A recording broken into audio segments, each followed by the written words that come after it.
If you want to understand why walleye fishing feels so inconsistent, start with the eye. There is a reflective layer behind a walleye's retina, the tapetum lucidum, that amplifies available light and gives these fish a vision advantage when prey cannot see them clearly. That advantage is strongest not in full darkness, but in the transition period when light is actively falling. The window when walleye feed most aggressively is tied directly to that transition. And here is the problem most anglers never identify. That window does not open at sunset. On most days, on most bodies of water, it has already been open for a while by the time the sun touches the horizon. Anglers who arrive at sunset are not arriving at the start of the bite. They are arriving at the close of it. The standard advice has been repeated so many times that most anglers treat it as settled truth.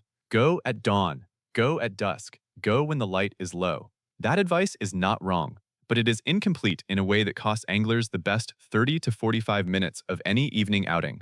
The logic behind the advice is sound. Walleye are low-light predators, and low light favors them. What the advice fails to specify is when exactly low light becomes useful. There is a difference between light falling and light gone. A walleye's visual advantage is greatest in the former condition, not the latter. By the time it is genuinely dark, the transition has passed. The burst of feeding activity that preceded it has already wound down on many lakes. Think about what actually happens during a typical evening walleye outing. An angler leaves the dock around sunset, runs to a known structure, and starts fishing in fading light. The first 30 minutes are slow. The light drops, full dark arrives, and the bite never quite materializes. The angler assumes the fish were not active that night. But on the same lake, at the same structure, a different angler who arrived 40 minutes earlier, while the sky was still bright gold on the horizon and the water surface still held some color, caught fish steadily through that transition window, then watched the bite die as it went dark.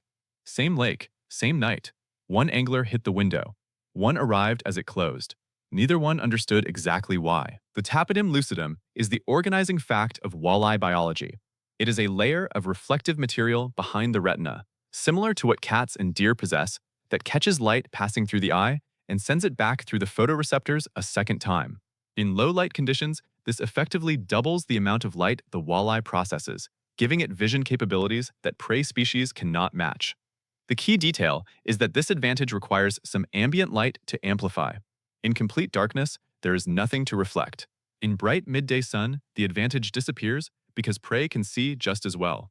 The sweet spot is the transition period, when light is present but declining, when the walleye can see and its prey increasingly cannot. What this means in practical terms is that the most aggressive walleye feeding does not wait for dark. It builds as light begins to fail and peaks somewhere in the middle of the transition, not at the end of it. On a clear summer evening with a sharp sunset, that peak often arrives while the western sky is still lit. The window can run from 45 minutes before sunset to 20 or 30 minutes after.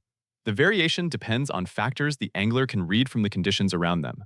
But the consistent pattern, visible across multiple lakes and seasons, is that the angler who is already positioned and fishing when the light begins to fall is the one who intercepts the bite at its most concentrated point. This window is not the same length every evening, and treating it as a fixed 20-minute event is one of the more common ways anglers miscalibrate their timing.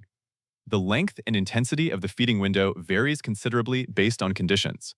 On evenings with a hard, sharp sunset and stable, clear skies, the transition is fast, the light drops quickly. The window may be compressed to 20 or 30 minutes, and it opens and closes faster than most anglers expect. On evenings with cloud cover, the transition stretches. Light levels fall more gradually. The feeding window broadens correspondingly.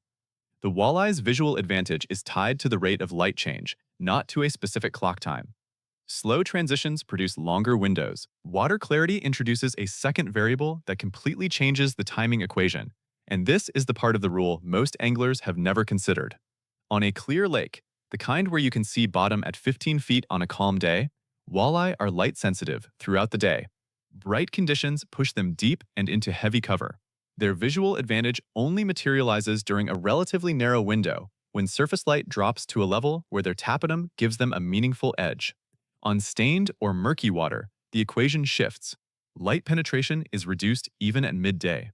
The depth at which a walleye's advantage becomes useful is much shallower, and that advantage begins sooner in the evening and persists later into the dark. On heavily stained water, found on many Midwest reservoirs and river-connected lakes after rain. The low light advantage that drives walleye feeding can persist throughout the day.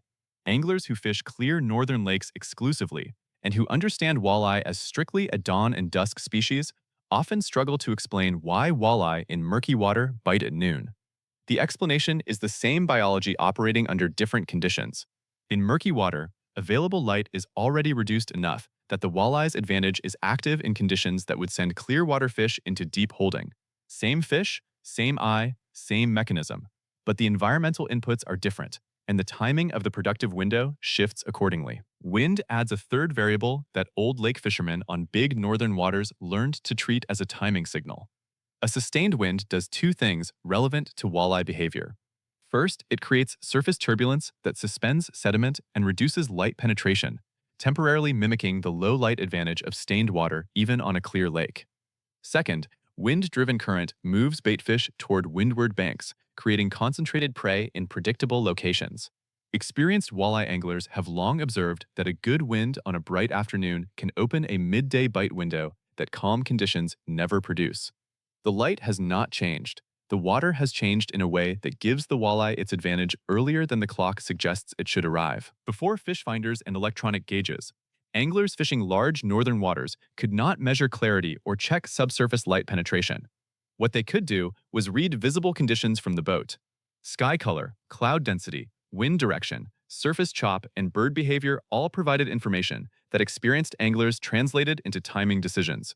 An evening with a thick cloud bank building from the west meant the transition would arrive earlier and last longer.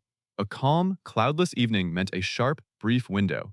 Wind from the southwest meant fish moving to the north bank. The conditions on the surface told the story of what was happening below. That surface reading was the instrument. The failure condition of this rule explains a frustrating pattern many anglers have experienced without naming it. On dead calm, high-pressure evenings with clear water and a sharp sunset, the walleye feeding window can be so compressed that anglers off by 15 minutes in either direction miss it entirely. These are the evenings that produce nothing for most boats, while one or two anglers already positioned before the light began to shift had an extraordinary 30-minute stretch and then watched it die completely. High pressure and clear water do not eliminate the window. They narrow it to a point where only deliberate early positioning captures it. Understanding what narrows and what widens the window gives an angler the ability to set expectations before arriving on the water. A high-pressure day with clear skies and calm winds means a short, sharp evening window. Arrive early, be positioned well before sunset, and expect the bite to close quickly. A day with building cloud cover, even partial overcast, suggests the transition will be slower and the productive window longer. A windy afternoon with chop on the water may mean a midday bite is already underway, with the evening window extending later than usual.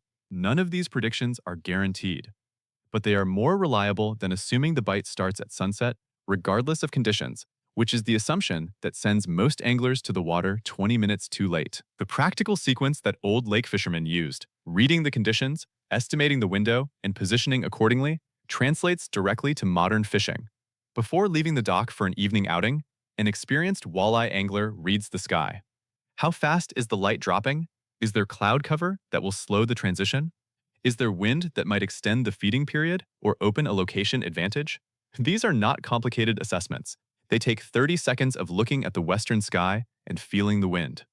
But they determine whether the angler arrives in time to fish the opening of the window or only catches the end of it. The fish do not care what time the clock shows. They respond to the light conditions in the water around them. Watercolor at the surface is a secondary read that adds precision to the timing estimate. On clear evenings, watch for the moment when the water surface changes from reflective and bright to flat and muted, when the glare disappears and the surface goes dark. That shift in surface light is a rough marker for the depth at which a walleye's visual advantage has become meaningful. On murky water, this surface change is less useful because the light transition at depth has already occurred. On clear water, the surface color shift often corresponds to the opening of the productive window within a few minutes.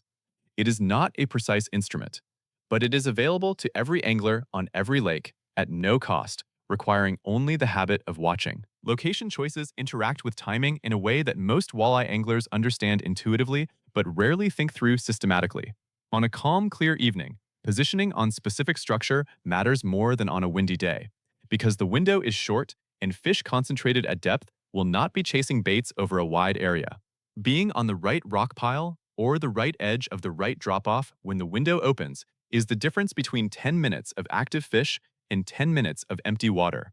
On a windy day with extended light transition, the fish will be more active and more willing to move, which means positioning is somewhat more forgiving, but location relative to wind direction becomes more important than structure type. Wind direction and walleye location follow a predictable pattern that experienced anglers on large northern lakes treated as a first-order location tool. Sustained wind pushes surface water toward the windward bank, creating subsurface current in that direction and concentrating baitfish against windward structure. Walleye follow the baitfish. This means that on a windy afternoon, the productive bank is not necessarily the one with the best traditional structure. It is the bank the wind is blowing toward, where baitfish are being pushed. Old lake fishermen who understood this repositioned based on wind direction before selecting specific structure. They found the productive bank first, then found the best spot on that bank. Putting this together into a practical pre-outing decision. Check conditions before leaving the dock. If the evening is calm and clear, plan to be on the water and fishing at least 40 minutes before sunset. Expect a compressed window. Prioritize precise structure positioning over covering water. If the evening has cloud cover or building wind, expect a broader window. You have more flexibility in arrival time, but pay attention to wind direction and move the boat accordingly. If conditions include sustained afternoon wind on a clear lake, check for a midday bite on the windward bank before the evening window opens. The conditions tell you when, where, and how precisely you need to be positioned. The clock is the last thing to look at. The walleye is not an unpredictable fish. It responds to light, oxygen, temperature, and the presence of prey, all of which follow patterns that repeat across lakes and seasons. The feeding window tied to low light transition is one of the most consistent patterns in freshwater fishing.